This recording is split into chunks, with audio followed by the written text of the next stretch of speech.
A very warm welcome. I'm Bronwyn Maddox. I'm Director of the Institute for Government, and I'm delighted to be having this launch today of our terrific report. If you've got a copy, Devolution at 20 years, and this event and the report itself very kindly supported by the Joseph Rowntree Reform Trust.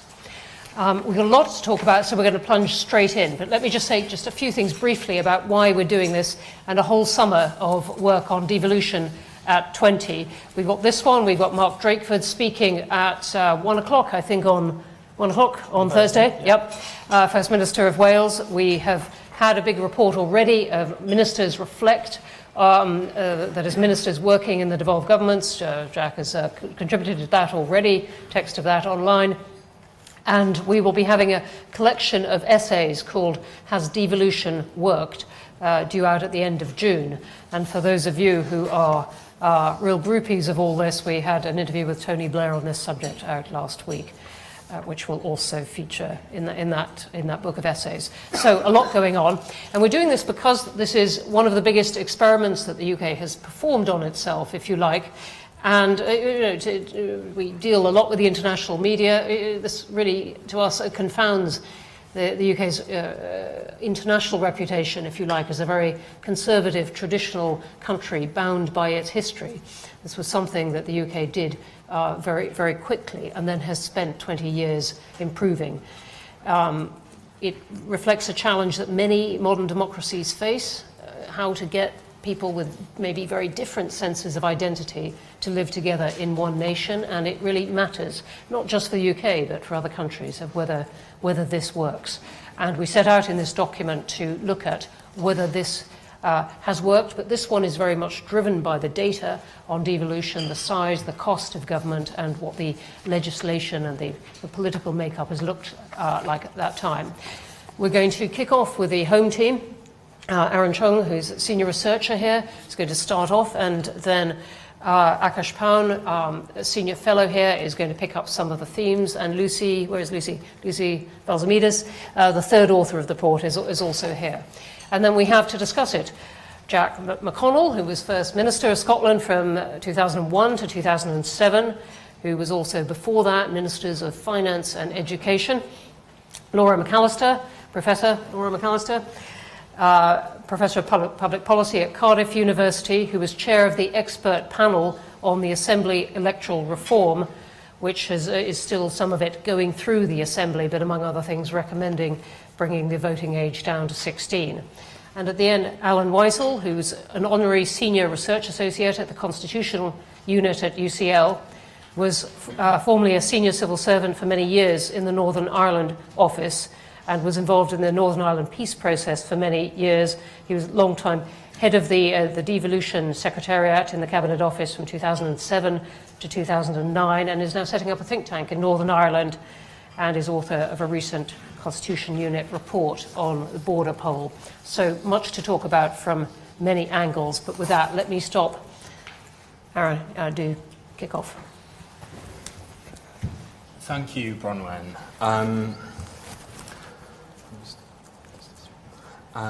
So I'm going to very briefly cover the story of devolution in its first 2 decades. I'm then going to hand over to my colleague Akash, who's going to discuss some of the challenges for the 3rd decade. So what is the story of devolution so far? 1999 was a landmark year for devolution in Scotland, Wales and Northern Ireland. But devolution started from a very different position in each nation and has changed differently in each nation since. In our report, we cover 5 chapters. We look at the impact of electoral systems and also the diverging party systems across the UK. We look at the devolved parliaments and assemblies, exploring how they've operated in practice. We look at how the devolved administrations are organised and how their workforces have changed. We also look at public spending across the 4 nations and also our increasing tax devolution. We finally look at the impact devolution has had on Westminster and Whitehall and how Brexit is affecting the central devolved relationship. So devolution started differently in each nation. Before devolution, Scotland already had its own legal system and other public services were also managed separately. As the chart shows, every year there were several Scotland-only bills making their way through the UK Parliament. There was very little Wales-specific legislation before 1999, and Wales also remained part of the England and Wales legal jurisdiction. Northern Ireland, meanwhile, had previously had a devolved government, but since 1972 had been under direct rule from Westminster. Each year, the UK Parliament passed a large number of orders in council for Northern Ireland, a type of secondary legislation. In 1999, the Scottish Parliament gained full legislative powers in areas of devolved responsibility. Since then, the volume of Scotland-only legislation has increased. The National Assembly for Wales initially did not have the same primary legislative powers, gaining partial powers in 2007 and full powers in 2011. The Northern Ireland Assembly also gained full powers in 1999.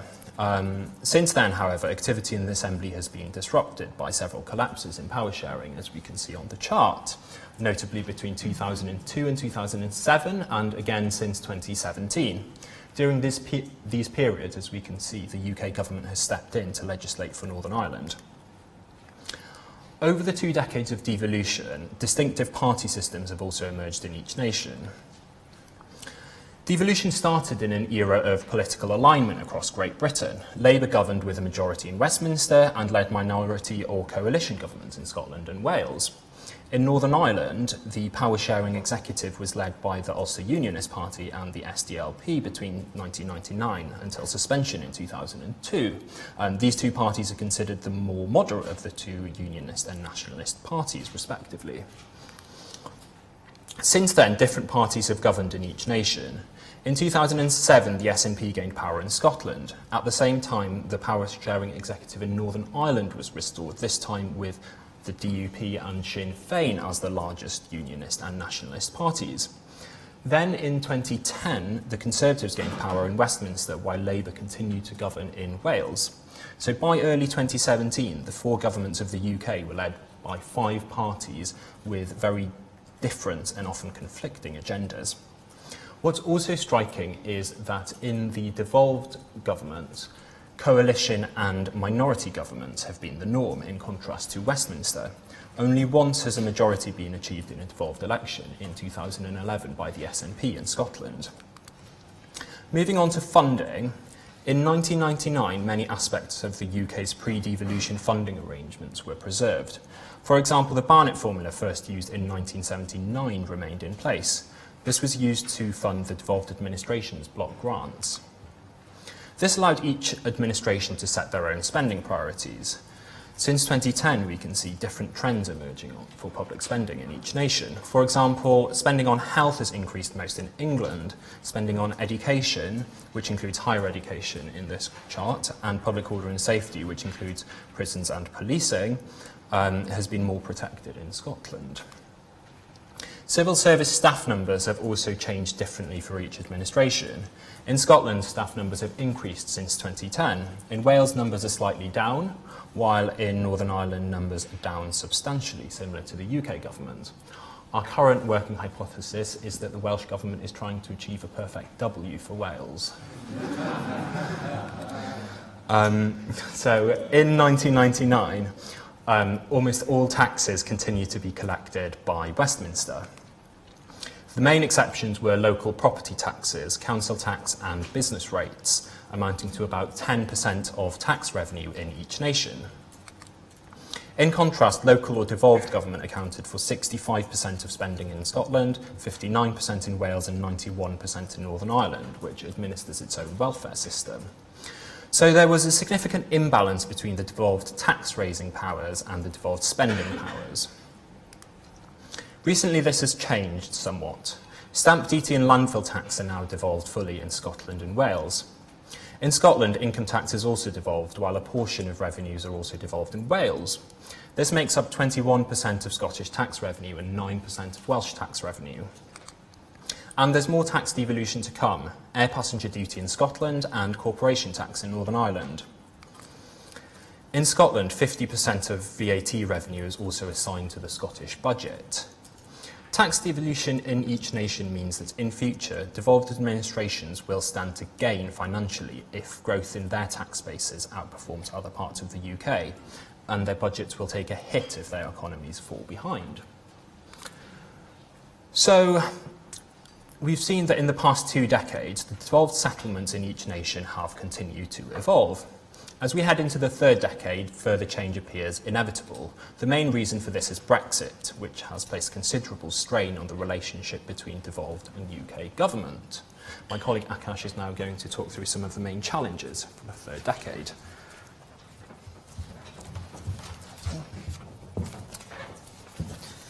Thank you, Aaron. So, as we've heard, devolution since 1999 has been something of a tale of 2 decades. There was relative stability for the first 8 to 10 years, followed by growing fiscal and political pressures in decade 2, culminating in the EU referendum and its disruptive aftermath. And as devolution now enters decade 3, we identify 7 challenges that we think will need to be addressed one way or the other. So first of all, there's still a need for the UK and devolved governments to agree on how to replace European law in the many areas that are devolved in principle under the current devolution legislation, but constrained in practice, often significantly, by EU regulations and directives. According to government analysis recently published, there are an estimated 160 such distinct policy areas that fall into that intersection between EU and devolved law, or EU and devolved power, stretching across 10 different Whitehall departments with variation between the 3 nations. And in most of these areas, full control is expected to flow automatically to the devolved institutions, although of course subject to the terms of the future UK-EU relationship. But in 21 areas, the government currently believes that new UK-wide law or legal frameworks may be required, for instance, to protect the functioning of the UK internal market once we leave, or assuming we leave, the EU single market. And that implies that new constraints on devolved power may be imposed in areas, particularly areas falling within the remits of DEFRA and BEIS, so agriculture, fisheries, aspects of environmental regulation, regulation of services and other things. And this is, of course, a contested issue, particularly between the UK and Scottish governments, who appear to be far apart on this issue. But assuming that Brexit does go ahead in some form, this will need to be sorted in one way or another. And related to that, our second challenge is that there is a clear need recognised over many years actually by the Institute for Government and lots of other inquiries and studies, that the governments need to establish stronger and more transparent, more accountable systems for working together, for taking joint decisions and for resolving disputes between them. This has always been a weak point of the UK's devolution arrangements, but Brexit has made this even more pressing a challenge. And we have some analysis in the report of how these systems have worked so far. There is supposedly a review of intergovernmental relations underway at the moment between the UK and devolved governments. It was announced about 6 months ago, but we've seen no visible signs of progress since then. Others in the room may have information, they know about it, but it doesn't look like much work has been done in that respect. And one reason why agreement on those previous challenges has been so hard to reach is a deeper problem, which we identify as our third challenge, that Westminster and the devolved institutions, and it isn't just the SNP, I would hasten to add, appear to lack a common understanding of some core constitutional principles. And Brexit has really sort of exposed this, though the differences were already there. So, for instance, Brexit has placed the Sewell Convention under serious strain. This is I know this is a room of sort of Devo geeks, but if anyone isn't aware, the Sewell Convention is the commitment by Westminster that it will not normally legislate in devolved areas or to amend the terms of devolution without consent. And that became, very quickly after 1999, a crucial pillar, really, of the Constitution and of the relationship between the levels of government. Consent has been voted on, we show this in detail in the report, for at least 202 Acts of Parliament in the different nations, and with only occasional disagreements that were nearly always resolved fairly quickly. And then Brexit came along, of course. The EU Withdrawal Act last year, many of you will be aware, was the first time since 1999 that Westminster has legislated without consent, from Scotland in this case, despite having recognised that consent should be sought, given the effects that legislation had on devolution. And that's led on to disagreements relating to several other Brexit bills, agriculture, fisheries, trade, where the Scottish government has declared it will not even consider consent. They won't even bring forward the motions. And the Welsh government also has expressed serious concerns about the implications of what happened in that case, of Westminster amending the terms of devolution unilaterally. We'll hear from Mark Drakeford on that issue on Thursday, I'm sure. So this is, we think, a quite serious breakdown of a very important, as I say, pillar of the post-devolution constitution.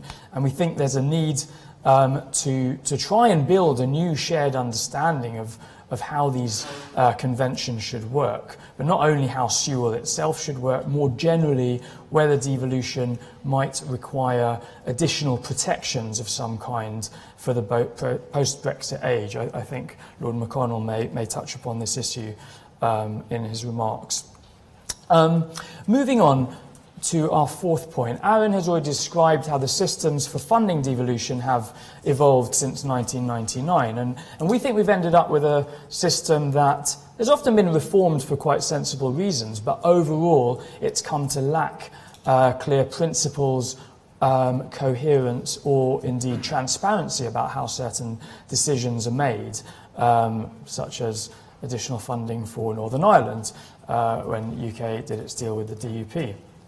And we conclude that these systems, the overall system for funding devolution, may need to be reconsidered further over the coming years. There's already changes underway that haven't been implemented, as we've heard, and there's a question about what, if anything, is put in place to replace EU funding, Common Agricultural Policy, structural funds in particular. Fifth, there's a challenge we've heard mention of trying to re-establish power sharing in Belfast. There's been no assembly or executive since 2017, and that has left an accountability vacuum with little policy development taking place and Northern Ireland as a whole lacking a voice in the Brexit process. So it's a welcome sign, of course, that the talks have resumed just today, and I look forward to hearing from Alan in particular and others on whether this time might be different. Sixth, there's a specific challenge, we think, that the Welsh Assembly appears to have too few members to carry out the expanded functions it's acquired since 1999. Laura, Professor McAllister, I'm sure will be speaking about this matter. We look at this a bit in our report. For example, you can see that the Assembly or Assembly members are more stretched than in any of the other UK legislatures, for instance, in terms of how many committees each member has to serve upon. And that does support the case for a larger assembly. And we suggest if that is to happen, it should be elected with a system that guarantees at least the same degree of proportionality as at present. Finally, we suggest that the question of how England is governed and what is England's place within the post-devolution union, that set of issues cannot continue to be ignored. Not to say that there's a simple solution, But we do put that out there as something that hopefully the Institute will do some further work on, and we would encourage others to engage in that question too. Cutting across these 7 challenges, we think there's a broader issue that so far in the 20 years since 99, there's been too little consideration of how the different devolution settlements, how the different parts of the Constitution fit together. There have been separate debates and reform processes that have delivered some great successes in each part of the UK, but there hasn't been much consideration of the Union as a whole. And perhaps the big task for the 3rd decade of devolution may therefore be to attempt to join the pieces of the jigsaw back together. I now look forward to hearing what our respondents have to say. Thank you. Thank you very much indeed. Thank you. One person offering to clap. No, we will clap. We will clap at the end. But let's. All right. Thank you very much. Thanks very much. That's lots of points to pick up there. Let's press straight on to Jack McConnell and your thoughts. 20 years a success? Broadly, yes. With a few caveats. I think it's interesting that an analysis of the 20 years that focuses in on a few areas of concern doesn't include in the concerns the fundamentals of the scheme. So I think that proves that the original fundamentals of devolution, particularly to Scotland, were very strong. The split between reserved and devolved matters, and the principled split, not necessarily the detail, was a masterstroke. It clarified what we were and were not responsible for, and it's led to a lot of the stability and consistency in decision making, even if the political relationship has become slightly less stable in the second decade. I think the budget process that I had the privilege of putting through the Parliament in the first year as Minister for Finance, but that was developed largely by consensus in the Parliament, has been a big success. I'm not saying necessarily the individual budget decisions are a success, but the fact that a Parliament that's only, I think, in 4 years had a single party majority out of those 20 years has managed to pass a budget within the required timescale in every one of those 20 years, I think is an indication of the seriousness of the way the business is done. So I think in these areas and in other areas, the basic fundamentals have been strong. But I think if you're looking back, you have to try and judge a Parliament on 3 levels. One is it producing good legislation? The second is it speaking for Scotland? And the third is it holding the executive and public bodies properly accountable? Of those 3, I would say the area in which the Parliament's had most success has been in legislation.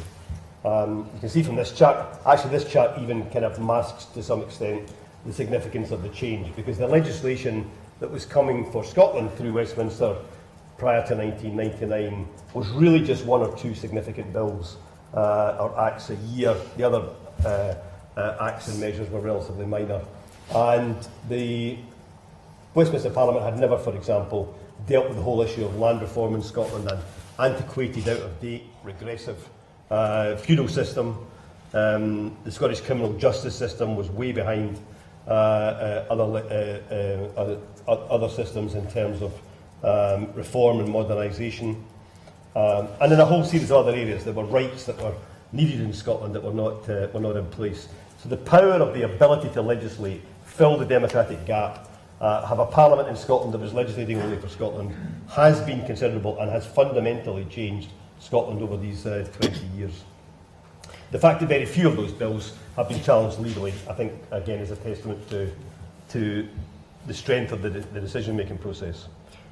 Sorry, you were going to... No, let me ask you a couple... Go on. Let me just conclude on a couple of points. In relation to speaking for Scotland, sometimes the Parliament's got it right, sometimes it's not.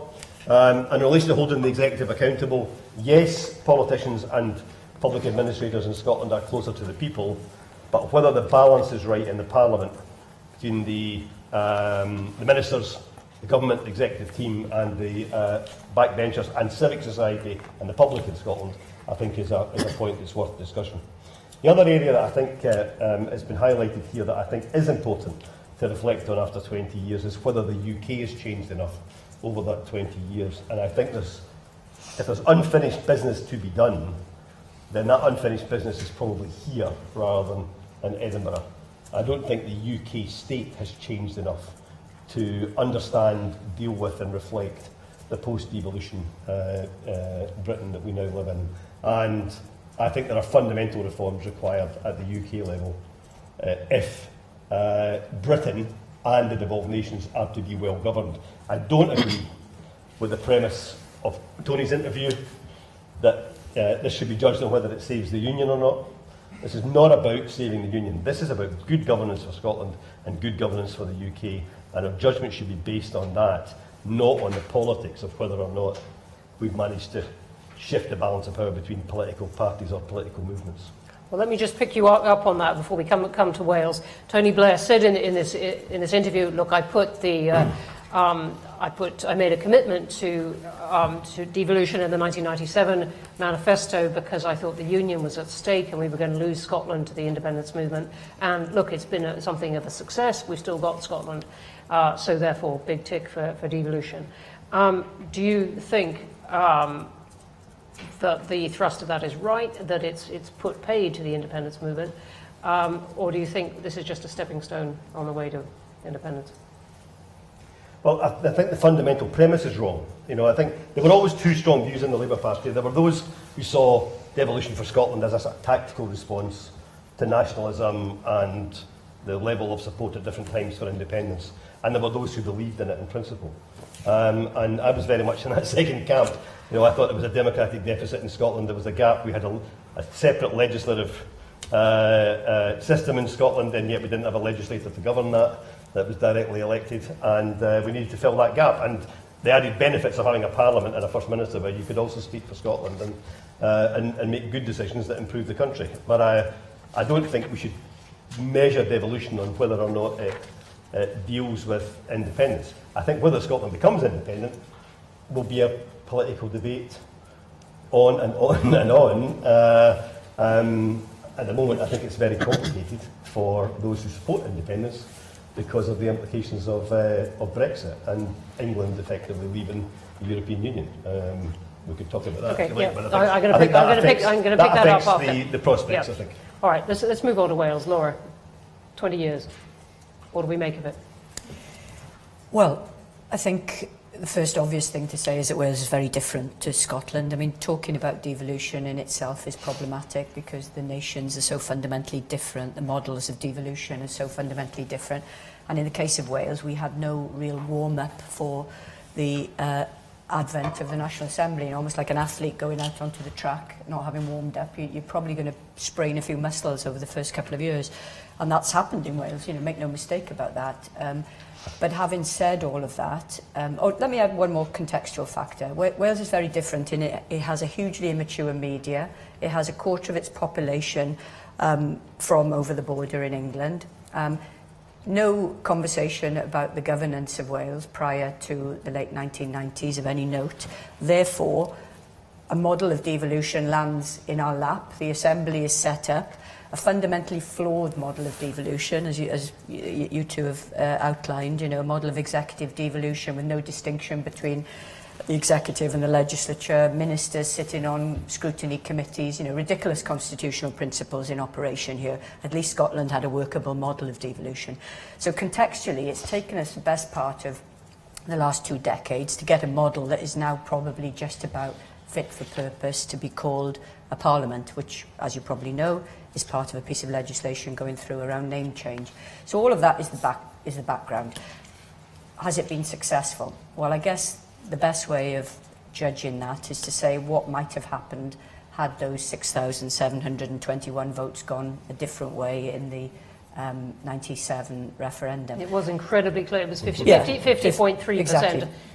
Very different from half Scotland. a percentage point, in terms of the overall electorate. So what would have happened? I mean, some people who are probably more pessimistic than me would say that would have been the end of the Welsh nation in terms of its political governance. And there is something to be said for that, in all honesty, because, Wales is a nation that's afraid of its own shadow. I mean, I hate to say this, but it is. Only in sport are we ever confident in Wales. In every other field, we're constantly looking over our shoulder for some kind of self-definition. One of the reasons for that is one-partyism, in my opinion, and this is a question that you might want to raise with Mark. It's not Labour's fault that they've won every election since 1922 in Wales, general election and devolved, but it hasn't given the politics of Wales a chance to breathe. It's the fault of the opposition parties, of course, that that's the case, not Mark Drakeford or Carwyn Jones or anybody else's fault, but the reality is there's been very little pluralism, very little real challenge to the dominance of Labour, and that's reflected in a lot of the policies that the Welsh Government has then enacted. So you see where I'm going with this? Heavy emphasis on universal policies, free prescriptions, free travel, free hospital parking and so on, free swimming, some of which have been proven through really robust data not to deliver the intentions that they originally had. But of course, if you've got limited political challenge, the chances are you'll continue to pursue those policies because they're popular. I guess the other point I'd make, Bronwyn, is the one that I think Aaron and Akash referred to, which is the capacity that the Assembly has to discharge that really important role of holding the government to account. The report that I worked on with colleagues here, Alan Rennick at the UCL Constitution Unit, recommended that the Assembly should be enlarged to between 80 and 90 members. It's currently 60, as I'm sure you all know here. So a significant increase, a 50% increase in its size. There's so much hard evidence to show this is needed. It's almost a no-brainer, in my opinion. What there isn't, of course, is political goodwill for this to happen, particularly from the largest party. But if you look at the comparison between the number of backbenchers we have in Wales, around 42, to serve on every committee and challenge, 16 billion pounds of public expenditure and tax-varying powers now, compared to Westminster, where I think there are about 115 MPs who have no office or no role, never mind sitting on a committee. It gives you a flavour of how difficult it is to really engender that deep scrutiny, that deep follow-up that you need to be able to hold the executive to account. So the biggest problem we've got, I think, is a lack of muscularity around scrutiny.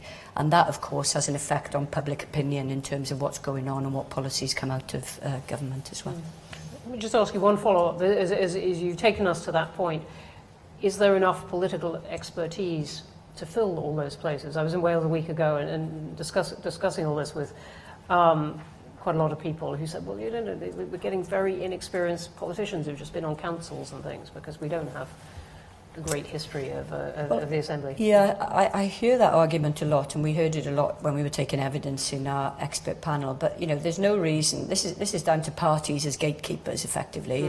Parties are the gatekeepers to the quality of elected politicians because they choose their candidates.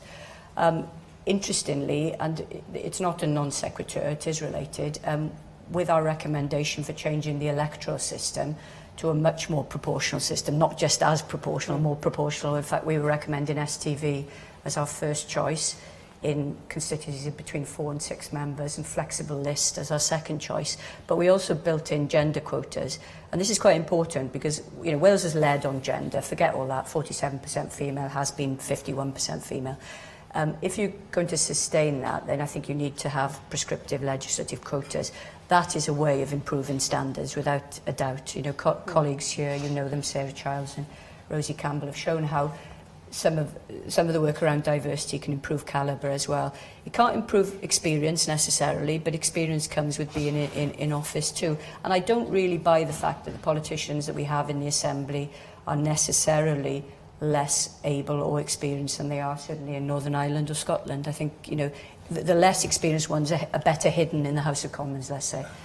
Yeah. Can I come back quickly, and then I'm going to come to Northern Ireland. On that point, there is an issue about the life experience, the quality of debate, and the policy ideas coming from this generation of politicians in Edinburgh and Cardiff, but there's also an issue about that in London. and there's an issue in every Western democracy. Yeah. So although there is an issue about the Yeah, quality of politicians right. and their vision and their understanding really of politics and the reasons for being there in the devolved parliaments, there's also an issue at Westminster, and there's an issue right across Western Europe, and actually increasingly in Eastern Europe as well. Great. Alan, you can certainly comment on the quality of politicians if you like, but The grumpy old man in me wants to. let me just start with a basic, simple question of: does this feel like success after 20 years, and with a very different experience again that Northern Ireland has had? Indeed, stop-start. Yes, well, it brought a lot of success, but we're potentially on the brink of serious failure unless something is done in the near future. I'm sorry, serious failure meaning what? Meaning, if things are deteriorating at the moment, things are seriously deteriorating in Northern Ireland politics and have been for the last 2 years, and an awful lot is falling apart, and that could start to have really serious consequences. It's a very useful report. We've not in Northern Ireland paid a lot of attention to good government issues.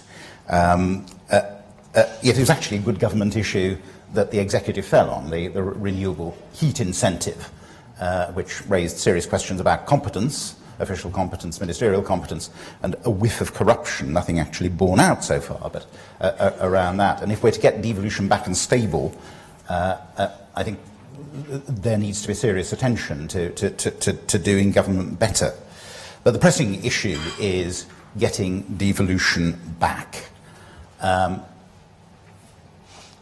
It's worth remembering the roots are different from Scotland and Wales, of course. We had 50 years of devolution in Northern Ireland, where one party drawn from one part of the community was in charge, and ultimately the seeds of failure were sown in that. And from the early 1970s, British governments had concluded that the only way forward, the only viable form of government for Northern Ireland was a devolved one, but one in which both communities played a part, had their energies constructively channelled, and the voting pattern that led to that conclusion remains.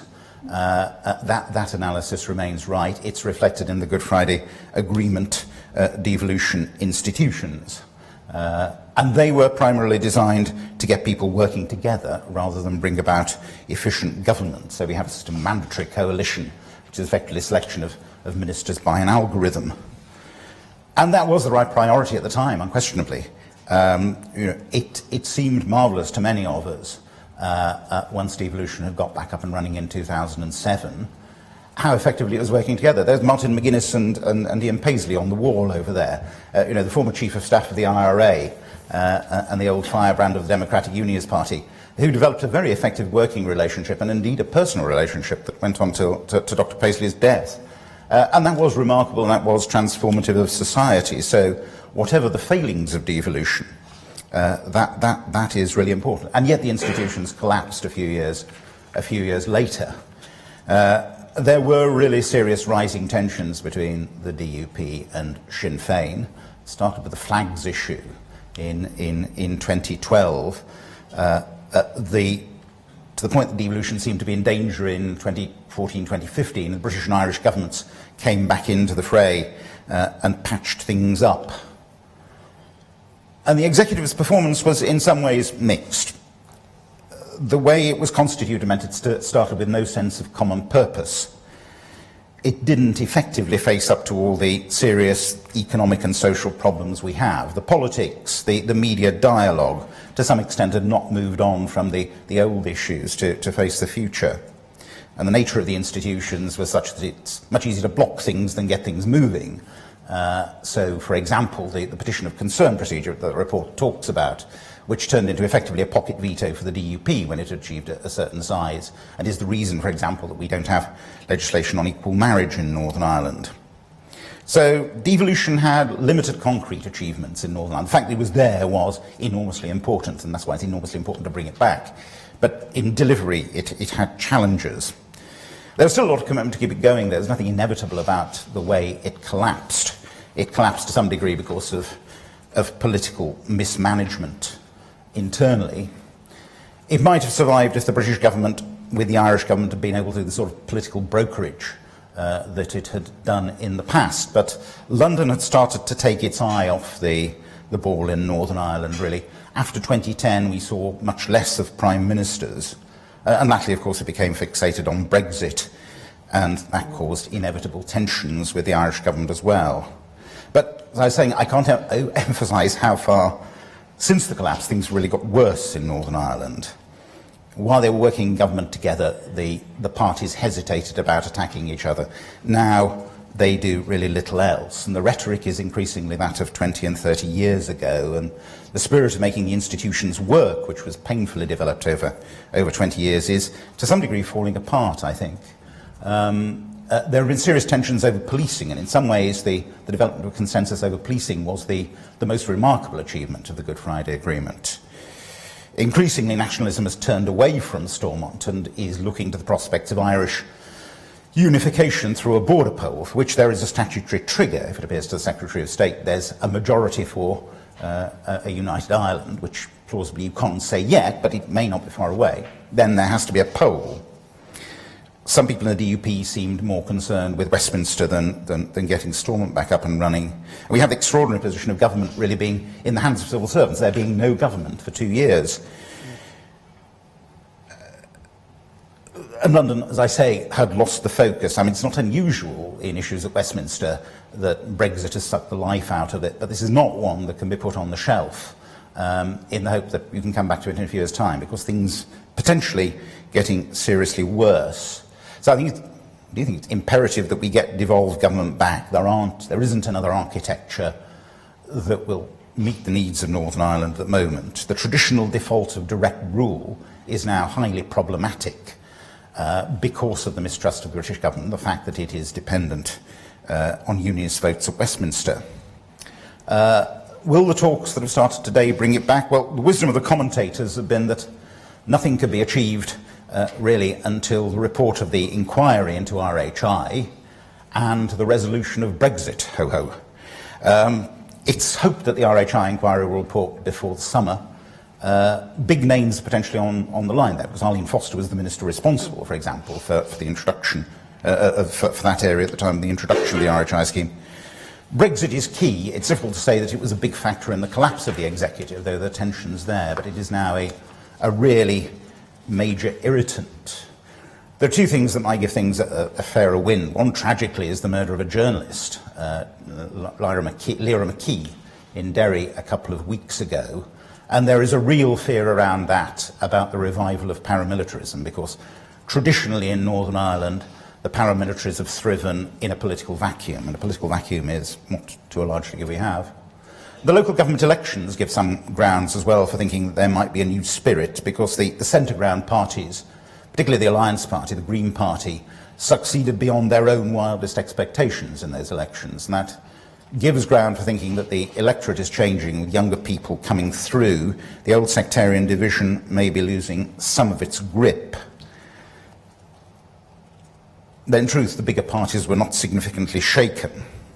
I'm doubtful if in the short term the talks will produce, and it's only before the European elections, but there are really big divisions, and traditionally they've required an enormous amount of work by the British and Irish governments working together, who have always been the motor of political progress, to bring about a more constructive spirit and work on party bases to prepare them for compromise.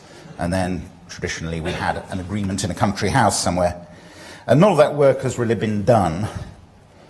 At the same time, a lot of people want devolution to resume. We almost had a deal last year. Ultimately, the DUP base couldn't live with it. It's not clear it would have given stable government. It would have been better than nothing, in my view.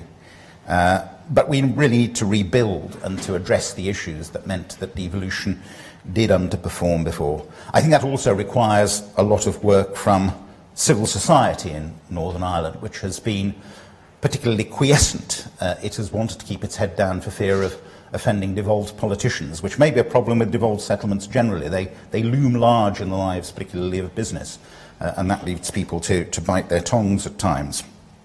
But the stakes are really high, and if we don't get devolved government back, we could see really serious disruption. In the case of a hard Brexit particularly, and we see the battle lines being drawn on a border poll, a referendum on Irish unity, which could be triggered statutorily, but without anything in place, any procedure in place to say what happens after that. And, you know, if you think that Brexit was a leap in the dark, it would seem really rather modest and prudent as compared with having a vote on Irish unity in those circumstances.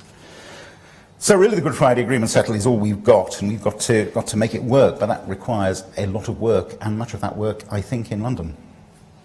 Sorry, I went a long time. Yeah, no, thank you very much indeed for that. It's imperative we get it working again, but your hopes are not high at the moment. Not in the short term, certainly. Yeah. Thanks very much indeed for all of those. I want to come quite quickly to questions, but let me just ask you all two things.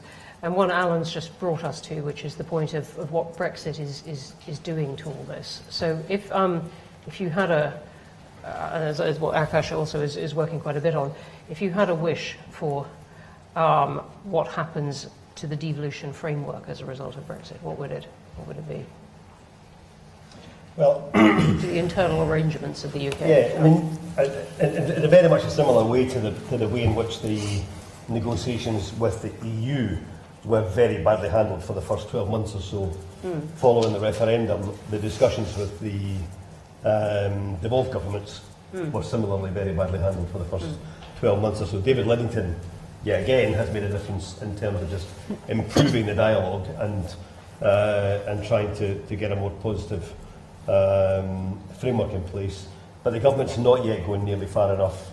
I think there is a need for both the UK government and the devolved governments to agree that if we're not going to be sharing sovereignty on certain issues in Brussels, then we do need to share sovereignty on certain issues in the UK, and that within a certain range of legislative matters, a UK Council of Ministers that operates on some kind of statutory basis with a formula for decision making that is accepted in statute by each of the four governments. I think is critical. We can debate all day what the formula might be, but I think that I don't think having argued over the years, it would have control over what kind of decision? Well, I think an obvious example to me would be fishing, where we essentially live on.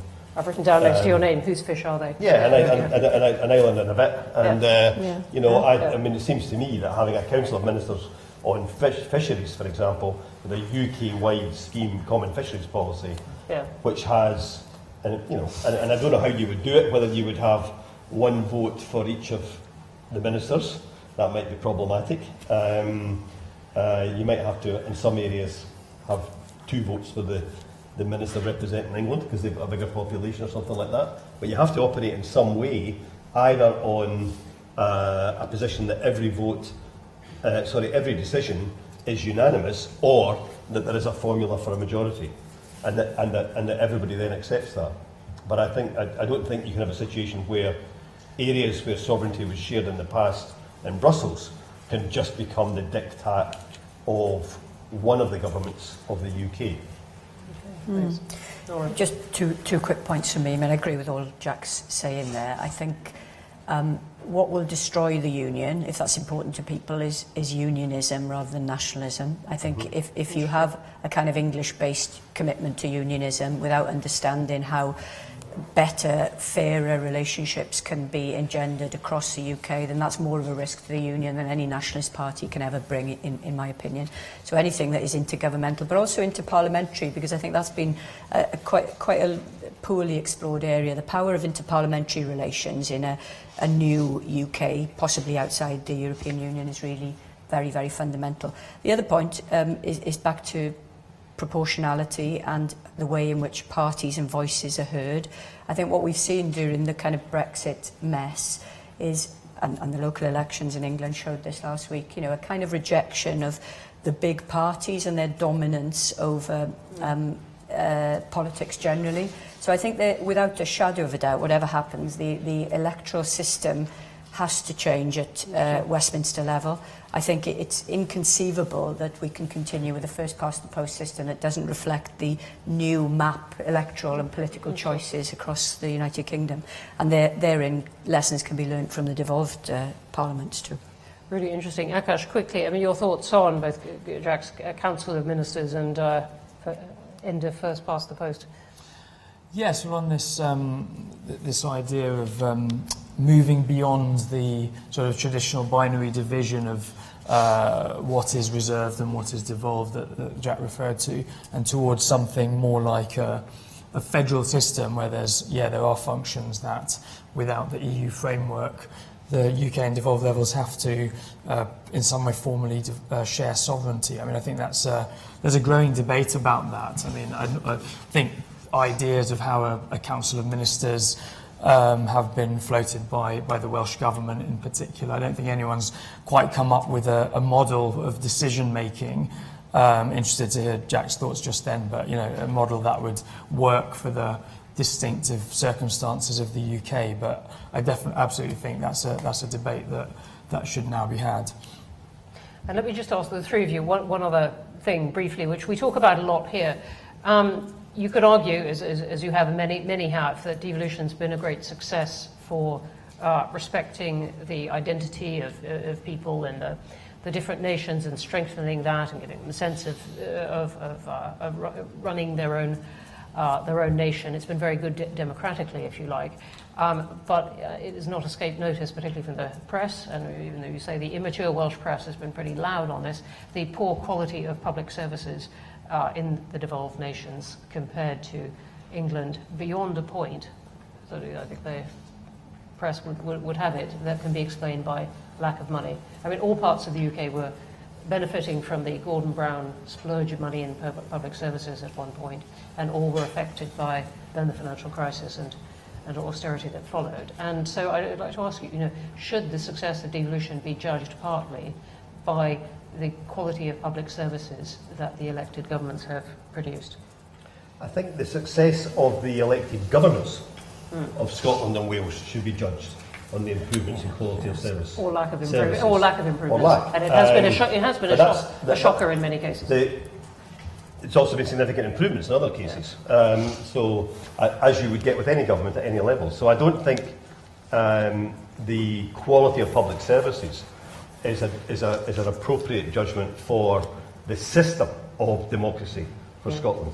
But I think that governments in Scotland, elected governments in Scotland, should definitely be held accountable for the spending choices that they make. And I think there are areas still, I would say, in health policy, for example, where I think resources could be better directed in Scotland. But to me, that's a political debate that should take place both at election time and between elections about the performance of the Scottish Government. And one of the problems with the ongoing debate on the Constitution, as is happening here on the ongoing debate on the UK Constitution and Brexit, is that debate sucks the energy out of their day-to-day accountability on public services and legislation.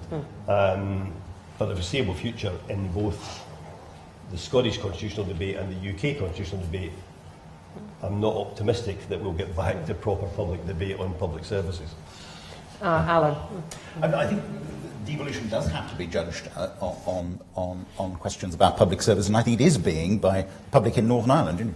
Devolution did not stand high in public regard much of the time in Northern Ireland. The health service, for example, is really struggling in Northern Ireland. On some measures, it is very, very much below performance in England. Everybody knows there has got to be really serious restructuring. There is, even in this case, a blueprint for it, the Bengoa report. But in the absence of devolution, it is not being done. It's not being taken forward. Even under devolution, the decisions were dodged, to the point that people say direct rule would have been better, which is a particularly awful judgment in some ways to have to make. So I think if devolution is going to work in Northern Ireland and be stable in Northern Ireland, it has got to start biting the bullet on some of these things, and ultimately only that will give it real achievements. Quick word. Yeah, I mean, I was trying to think of something new to. I agree with all of that, but I mean, obviously 20 years is not that long to correct some really deep structural problems with the economies, particularly in Wales and Northern Ireland, and probably similar in parts of Scotland. It's very hard to create exciting change in public policies that will address some really deep-seated socio-economic demographic issues in a period of 20 years. The second point is only in the devolved nations would a threat be cast on the institution based on the performance of government. You know, you don't have that in Westminster because the institution is so stable and entrenched, really, and I think that's a very, very significant problem. I think as well, as Jack said, you know, there's been very little exposure of some of the good, innovative interventions in public policy in Scotland, Wales and Northern Ireland. I mean, just taking obvious ones, you know, the ban on plastic bags, which came in first in Wales, came in 2010, 11, I think. That was before there was any discussion about plastic pollution. So in a sense, you know, creating a kind of more experimental space sometimes does create innovative public policy. The problem is what people are most interested in is health, you know, which swallows up the big chunk of the budget, and education. And both of those areas have highly intense measures against which they can be judged across the UK, that exposing weaknesses, therefore. I think that's a very good point. The fact that the public transport system in England is a complete shambles and is largely the responsibility of successive transport ministers in the UK government hasn't led to a questioning about shutting down the UK Parliament. Exactly. And it not being Quite. if you know what I mean. It's about the minister. The minister gets the focus of attention. And we're not yet at a level of maturity, I don't think, in Scotland, Wales and maybe Northern Ireland as well, where the individual ministers are held accountable for their failings. All right, to be continued. Let's go to questions. Right, the first one up on the aisle by the camera. Can you wait for the microphone, please? Hugh Rawlings. I'm Director of Constitutional Affairs in the Welsh Government, and have been for far too long. It seems to me what Akash and Aaron have described in the report is absolutely on the money. I even agreed with some of what Laura said, which is quite unusual, really.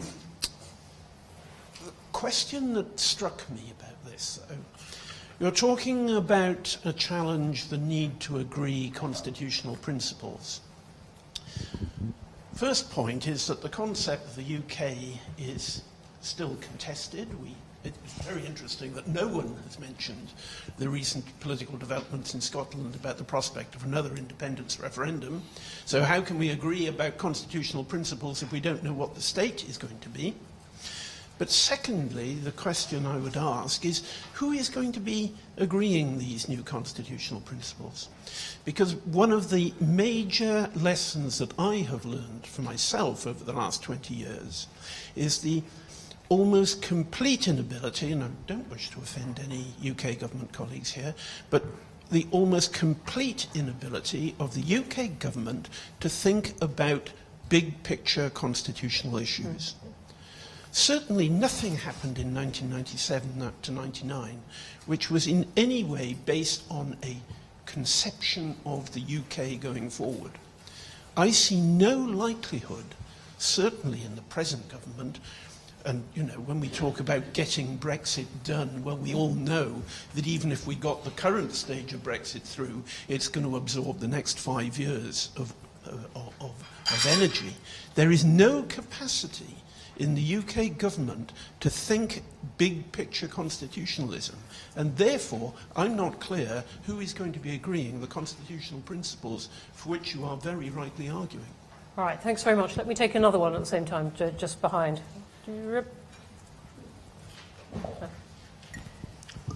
Hi, I'm Tommy Shepherd. I'm the SNP MP for Edinburgh East and spokesperson at Westminster on the Constitution. I haven't read the full report, but I must say that just looking at the overview, there does appear to be a slight whiff of complacency. I think we are, in the United Kingdom, we are in the middle of a general crisis of confidence in the political system that gives the context for this that requires some radical addressing. And there seems to be a suggestion that really we're in a process of consolidation of devolution. And I was wondering, when you talked about the challenges of the third decade, I was surprised to see no specific reference to Scotland. I mean, it's worth noting that the Scottish Parliament is elected by a broadly proportional system, and the last time those elections took place, a majority of people were elected on a commitment to have a further referendum on the question of Scottish independence. And if that election were to take place again today, I guess that majority might be even larger given current polls. So don't get me wrong, I think devolution has been a tremendous success. I think it's immeasurably better than what came before it. And I think we can point to a lot of material improvements. But the general question is by no means settled in Scotland.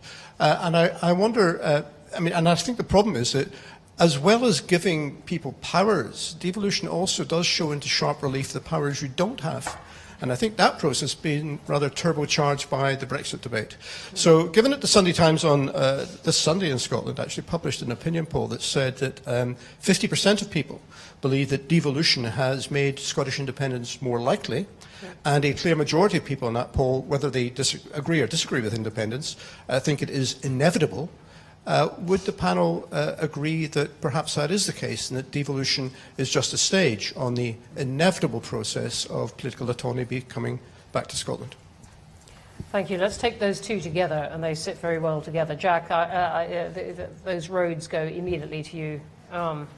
Scottish independence, inevitable. Well, I don't think anything is inevitable in life generally, but also in democratic politics at the moment. I think it's been very interesting that these polls over the last few weeks in Scotland seem to show a slight increase in support for independence, but also an increase in opposition to having a second referendum in the short term, because people are, I think, fed up to the back teeth of constant constitutional debate and political change. So I think there is the issue of independence for Scotland has not gone away, and that debate will continue. I'm not as convinced as some people are that there's going to be a referendum anytime in the near future for all sorts of reasons. But I think your question, to some extent, Tommy, links directly into the previous question.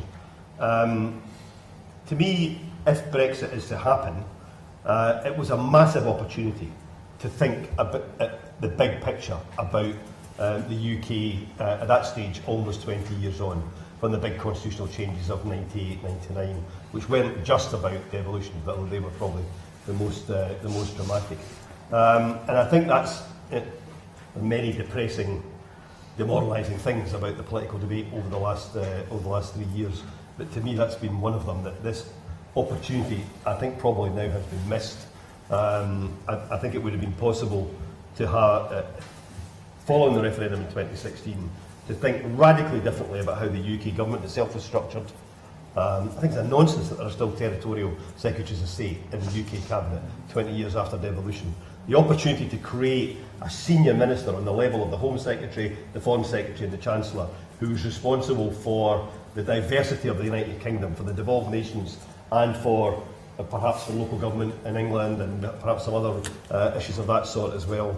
Somebody sitting at the top table in the cabinet who could be a voice, but also, you know, a link to the diversity of the UK, and would add power to the Northern Ireland peace process and the process.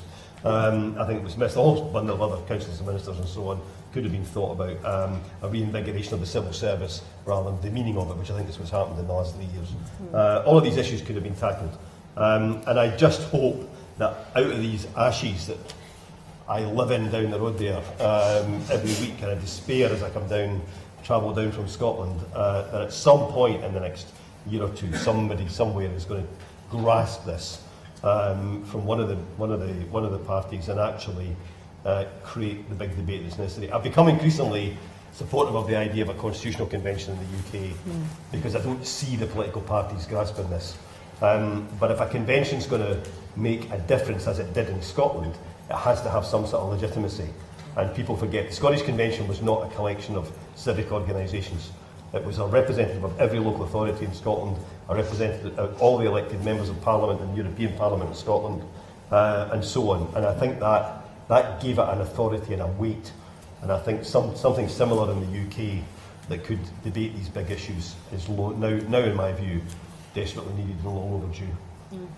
Laura, we'll come to you, and particularly on Hugh's point, which Jack has just taken us to. Who is going to discuss these constitutional things, and what is going to force this onto the agenda of a government deeply distracted by other things, whether it's this government or another one? I don't know, and I'm not optimistic, if I'm being really honest. I think Jack's point about a convention was one that our former First Minister worked very hard to, Carwyn Jones worked very hard to, including a speech here, I think, or worked very hard to promote. But, you know, in a sense, he wasn't supported significantly by other key partners across the devolved administrations, and therein lies the problem. We have to work as a team on this, or it's simply not going to happen. And the kind of oddity is that, you know, the worst governed part of the UK is England, without a shadow of a doubt, because of, you know, very ad hoc bits of devolution which are pretty ill thought out, with no rationale, no planning, no referendum on the basis that we had to have in Scotland and Wales to add legitimacy. So you'd assume that the biggest part of the UK would be most enthusiastic about doing something to rationalise the constitution and prepare for the future, but there doesn't seem to be much appetite there. Maybe there is in English local government. I mean, I'm not close enough to know that really, but I would have thought that we need the kind of discussions that he was alluding to there, and I agree with entirely. I like the notion of a constitutional convention, but I think they're extremely difficult to put together for all the reasons that we know. And I think it has to be about the local as well as the national within the UK as well. You know, we still have this weird system of local government and regional government, which I think delivers for some parts of the United Kingdom and doesn't deliver for others. So if we're talking about devolution, you know, let's look at the whole constitutional landscape and try and have a serious conversation for the first time ever about how we want this voluntary union of nations and to actually work. And if we don't do that, you know, I think, you know, the points about the future of independence might actually apply as much in Wales in the next decade as they do in Scotland. Lots of people might want that, but lots of people don't want that as well. Alan, do you want to pick up also the points you were expanding on before about the border poll and where this is, yes, where this is going? Getting England to focus on the other region, even doing devolution in the Cabinet Office, you found there was a measure of understanding of Scotland and sympathy for Scotland. At that time in Northern Ireland, we were quite privileged in that, although almost nobody understood the Good Friday Agreement, they recognised it was all walking on eggshells, and they had to be very careful. For Wales, I fear there was quite little understanding at all, and that, you know, it may just be a product, the asymmetry of the union. The problem is now that in the last few years, as regards Northern Ireland, some of that restraint has been abandoned, and there is not the recognition anymore that it is all potentially difficult, and it has got with the collapse of the executive very much more difficult. And we may find ourselves in a position where, as I say, the statutory trigger for a border poll actually comes about. In the case of a hard Brexit, it is possible to envisage that. Many on the unionist side have said it won't happen. A few are now saying it is at least a medium-term likelihood. And the difficulty there is that nothing is planned out beyond that. We fault people like me who were working on the process at the time, but we rather envisaged that in a 2-year negotiation that led to the Good Friday Agreement, there would be some serious discussion of this. In fact, there was no discussion at all. So we know that at some step there could be a border poll. The border poll may be triggered. There will have to be one at some stage in the Republic of Ireland. At some stage, the two governments have got to come up with proposals which are put to the British Parliament. But quite how they do that is wholly uncertain. So it is a very, very dangerous course to go down. And we should be thinking very carefully about how it is structured, because we may ultimately get there.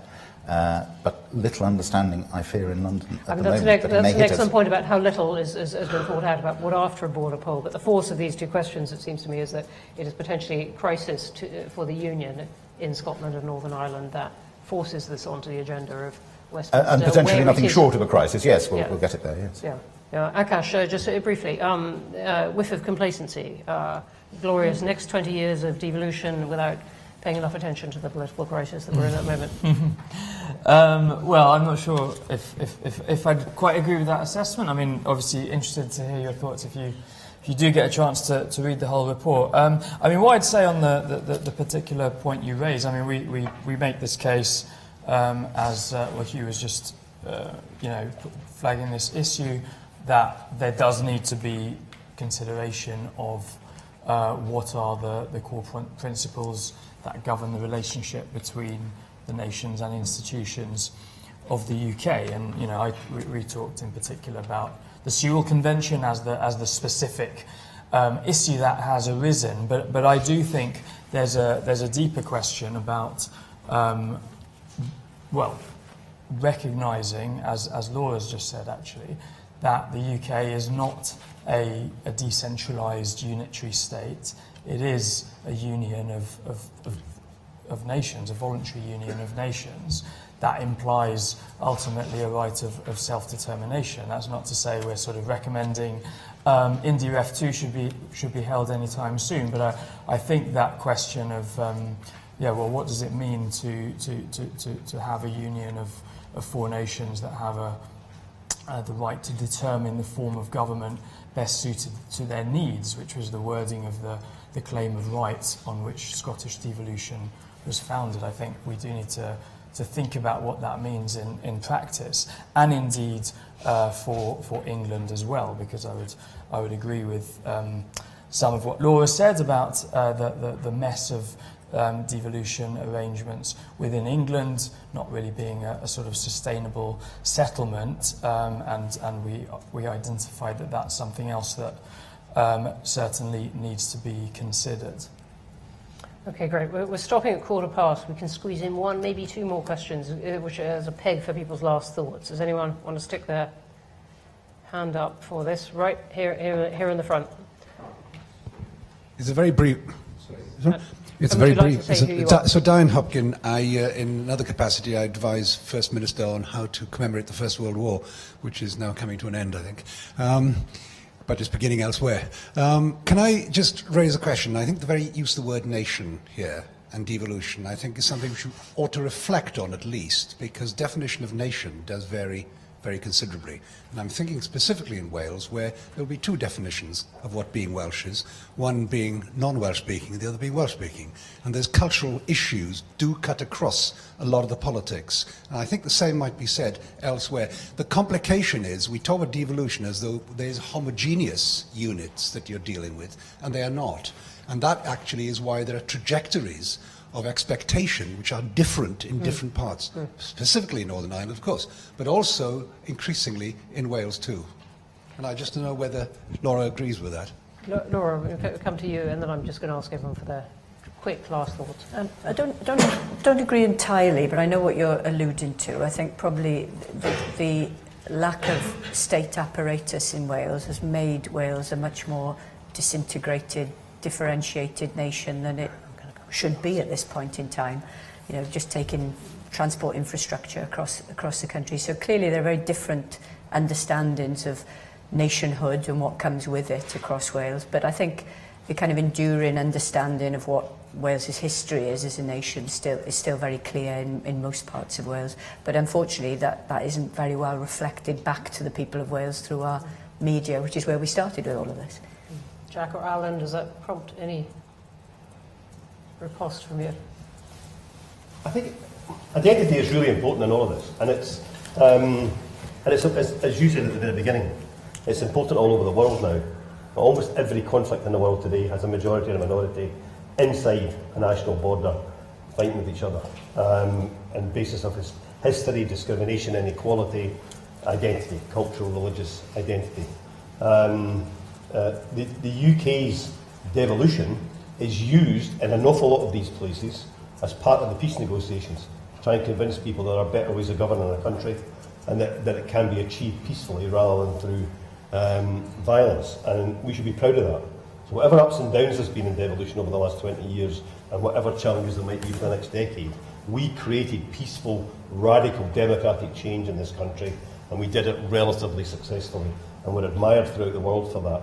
What we need to do, unlike what we're doing just now, in relation to Brexit. So I think we need to recognise that success, and we need to also, I think, celebrate the fact that, certainly in Scotland, and I'm sure this is true in Wales as well, despite some of the statistics showing there are problems with decisions that individual governments made in the devolved systems, Scotland certainly is a radically different place than it was in 1999, when politicians still appointed their friends as judges, when we still had a system of feudal land tenure, where people couldn't paint their back doors without getting permission from the landowner, where we had a criminal justice system where cases were falling through the cracks, and victims were not getting justice, these people were not being prosecuted. Where we had the worst public health record in Europe, and we led the way in the UK on the smoking ban. We had the second worst recycling record in Europe after Turkey, and we led the UK on a national recycling strategy. And where we had a declining population, and through a very radically different approach to immigration in Scotland than has been the case in the rest of the UK, which I was warned against but was determined to do, we've reversed that. We now have an increasing population every year since 2004. So I know, if you look at the big picture issues, to go back to your question about big pictures, in these big picture issues, Scotland is a much better place than it was in 1999. We should be proud of that, but we now need to resolve the fact that these four nations need to find a way of living together in the 21st century.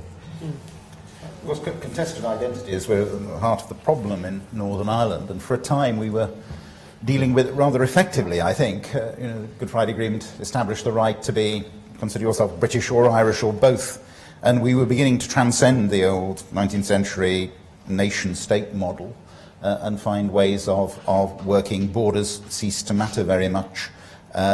People sort of happily paraded multiple identities. The last few years we've seen that process rather in decline, and it's hard to be completely optimistic. And Aaron, let me ask you finally, as I said, this report is very heavily based on data. It's bringing together the data such as we have about devolution. If you had one wish, maybe more than one, for data that we have not been able to get hold of or whatever, what would it be? Interesting one. So there are definitely kind of areas where we wish we had access to kind of better, more comparable data. We were considering doing a bit more looking at the kind of performance of public services, which, while there is data out there, it's quite difficult to kind of reconcile it from different parts of the UK.